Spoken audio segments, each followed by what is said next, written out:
Boa tarde a todos. Gostaria de agradecer imensamente pelo convite ao deputado Manzoni, em nome de quem eu saúdo todos os demais participantes da audiência. Eu gostaria de enfatizar a importância do cuidado com a linguagem. De fato, nós temos que ter liberdade de nos expressarmos, porque não se trata apenas da linguagem, mas sim, conforme a intelectualidade, a história intelectual chegou, notadamente no século passado, ao controle do próprio pensamento e o controle da ação. Controlar a linguagem é controlar o pensamento. Nós sabemos que, antigamente, quando o Marx quis dar um estatuto científico a como a sociedade funcionava, e ele até tinha um mérito nesse intuito, criando a sua teoria, mas isso não funcionou, né? A ideia de que uma sociedade feudal sofreria uma revolução burguesa para um Estado capitalista, depois uma revolução operária para um Estado comunista, isso não funcionou. A própria Revolução Russa foi um contra-exemplo às previsões marxistas. Então, os seguidores de Marx, notadamente Antônio Gramsci, que estava inclusive preso lá sob o regime de Mussolini, e tentou atuar não mais no plano econômico, mas sim atuar agora no plano das ideias, no plano ideológico. Então, a infraestrutura econômica é deixada de lado e passa-se gradativamente a atuar na superestrutura ideológica para controlar. Então, a divisão que antes era feita no âmbito puramente econômico, que era da burguesia e operário, passa a ser agora uma divisão que é tentada no plano ideológico. E por isso que o gramscianismo diz que nós temos que controlar pela ideologia. E o século passado também, nós temos um advento, 10 anos depois da Revolução Russa, mais ou menos, e posteriormente, com a escola de Frankfurt, se viu que um dos instrumentos principais de controle dessas pessoas, desses grupos, seria por meio da linguagem. A linguagem se torna, portanto, um instrumento necessário, o instrumento mais forte da ideologia comunista pós-marxista, né, gramsciana, no controle das pessoas para a dominação. Então, se trata disso, se trata de uma estruturação mesmo, de uma ideologia globalista de controle que tenta dominar a linguagem. E é interessante que o marxismo econômico prévio, que no início, que achava que o Estado iria se extinguir, no marxismo pós-gramsciano, vê o Estado hoje como um aliado. O Estado é um aliado para, por meio das suas instituições, controlar a linguagem. E esse controle é feito dessa forma. Tanto é assim que os diversos grupos são criados para controlar as pessoas. O negrismo, por exemplo, tenta subverter e controlar o negro, dizendo como ele deve falar, pensar e agir. O LGBTismo faz a mesma coisa com o homossexual. Nós tivemos, inclusive, um deputado, hoje já falecido, o senhor Clodovil Hernandes, que era notadamente homossexual, mas que não se submetia aos ditames do controle por meio da linguagem, das palavras que ele precisava usar, da forma que ele tinha que falar, e era fortemente atacado pelo LGBTismo. Então, essas divisões são grupos de controle. O feminismo tenta controlar a mulher. Então, a mulher que não se submete à maneira como o feminismo diz que ela deve utilizar as palavras, ela é radicalmente atacada.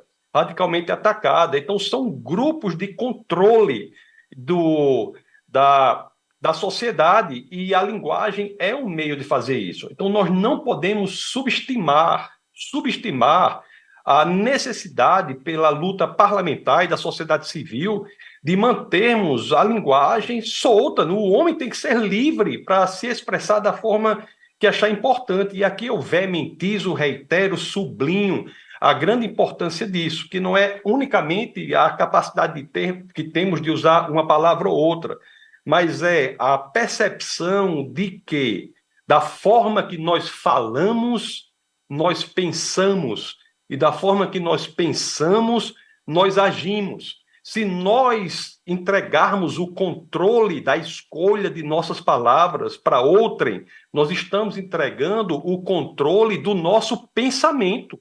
Nós estamos terceirizando o controle do nosso pensamento. Então, assim, é a luta não apenas por algo que você pode pensar e não falar, é a luta pelo que você pode pensar, porque fora da linguagem não há pensamento. A filosofia do século XX chega a isso. proposição 7 do Tratado diz sobre os wovon man nicht sprechen kann, darüber muss man schweigen, sobre o que você não pode falar, você deve se calar. Então, o mundo é descrito e é formado pela linguagem. Então, assim, nós temos que ter uma dimensão muito importante, que é o controle das pessoas, o controle do pensamento, o controle de como elas vão se portar. É o controle, portanto, do que pode ser pensado e não apenas falado. Então, é de uma importância radical e não há opção em ter ou não ter coragem. É uma questão de vida ou morte, é uma questão de sobrevivência. A coragem é a porta pela qual todas as demais virtudes vão de passar. Ou nós nos posicionamos de maneira muito clara, de maneira muito veemente, em defesa da possibilidade do pensamento, ou então nós seremos como uma comunidade de insetos, indistinguíveis uns dos outros, apenas conversando sobre assuntos de somente importância, os assuntos essenciais da sociedade, os assuntos essenciais da existência precisam de liberdade da linguagem para que possam ser pensados livremente. Então, toda essa estrutura ela é maior, ela não podemos circunscrever a questão ao fato de podermos falar ou não, mas a questão é o fato de podermos pensar ou não. Isso é que eu tenho que veementizar e gostaria de contribuir. Por exemplo, a educação, hoje em dia, trabalha da mesma forma. Você tem todos esses movimentos atuando nas crianças, como, por exemplo, a tentativa de doutrinação e cooptação das crianças por LGBTismo, nada mais é do que subversão, entre outras coisas, da própria capacidade de linguística e, portanto, de pensamento. A sigla LGBT tem um Q depois, que esse Q quer dizer queer, que não tem definição, é um termo que não pode ser definido, porque é o ataque à linguagem. Se você usa palavras que são indefiníveis, você não pensa adequadamente. Sem falar do esvaziamento semântico de um sem número de palavras. Hoje em dia, no Brasil, ninguém sabe mais o que é genocídio, ninguém sabe mais o que é verdade, ninguém sabe mais o que é o bom, o belo. Tudo está esvaziado do seu conteúdo semântico e, portanto, as pessoas não pensam mais adequadamente. Então, eu quero, assim, contribuir nesse sentido, no entendimento de que nós temos de nos posicionar como sociedade civil. O parlamento é a representação mais importante na proteção da possibilidade de pensamento, porque, do contrário, nós seremos aniquilados em nossa possibilidade de construção intelectual de quaisquer ideias. Então, os que me antecederam falaram de maneira muito clara, muito importante, sobre a necessidade de defesa da linguagem para não termos uma ditadura. Eu vou adiante, não é uma ditadura como nós conhecemos, mas é um esvaziamento da capacidade de qualquer resistência, porque não seremos mais capazes de pensar. Hoje em dia, se você vai falar, muda o tempo todo. Você tem essas reformas ortográficas aí, eu estou quase fazendo uma passeata pela volta do trema.